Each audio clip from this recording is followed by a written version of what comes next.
Welcome, Howard Webb, to Texas Book Club. You are the author of Loop Guru. Is that said correctly? Correct. Okay. Correct. Great. So your book is the first of a series that you plan on writing. It won the 2014 Best Supernatural Award for the Texas Authors. Thank you.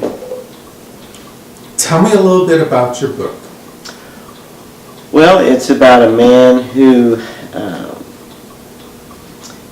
discovers his true nature. So it's more than just a supernatural book.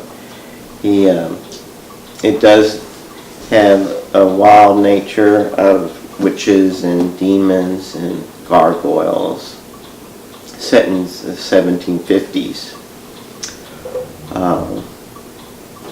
In swamps and the bayous of Cajun people who came from up north. There's a little bit of history in it, historical fiction. Witches and warlocks, but it was more than a supernatural. What do you mean by that? Well, it deals, I do deal kind of psychologically with his problems. A curse put onto someone who wanted to lead an ordinary life and consequently had a very unordinary life and a very long life. And it sort of deals with his accepting his true nature, his differences from the rest of mankind. And then it deals with the other immortals that are that become part of his life. He has to live among the humans, but be none of them. When you say dealing with his true nature, that could actually be applied to anybody, not necessarily supernatural or not. Right. It can deal with a lot of topics today, accepting oneself, and of course it was imposed. Some of this was imposed upon him, but his circumstances he must adapt to. What he thought would be an ordinary life turns out different. Now, this is set in Louisiana, near New Orleans, is that correct? Well, I never mentioned that an actual destination or place, but I describe it. It could be any swamp area. It could be a different, but I never really mentioned the word Cajun or New Orleans, just the city. So it's just in the south. They are in the swamps. plantations, though, of the deep south. Okay. And your first book covers a period of how long? Well, it begins set in 1757, and it covers just that, mostly that period. There is some about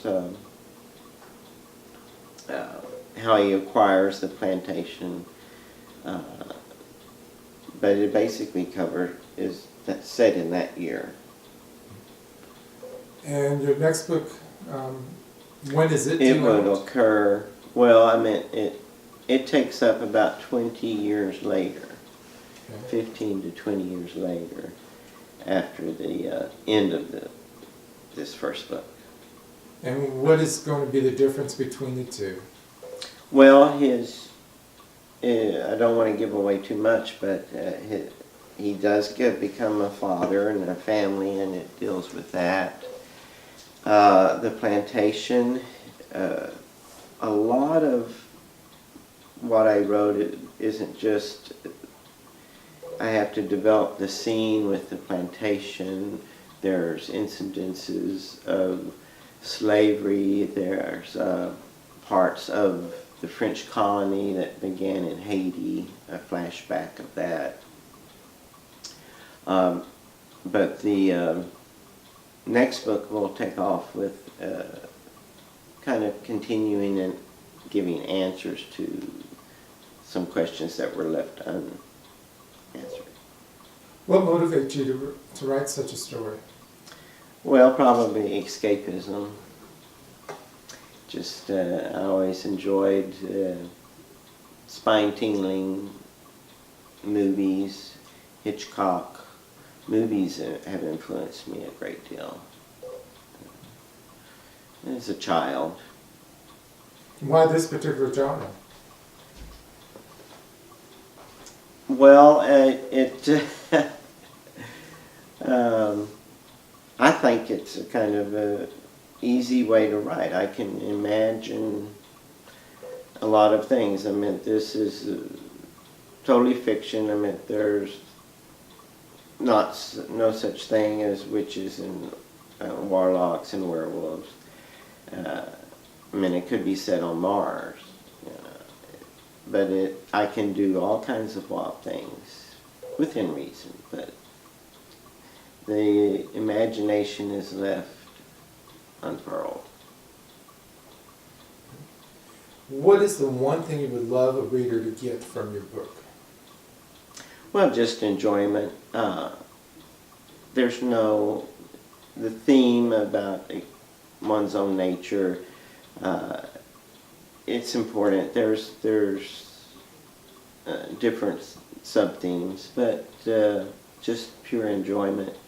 Where if they say they couldn't put the book down, they wanted to finish it, wondered about the characters, what's going to happen.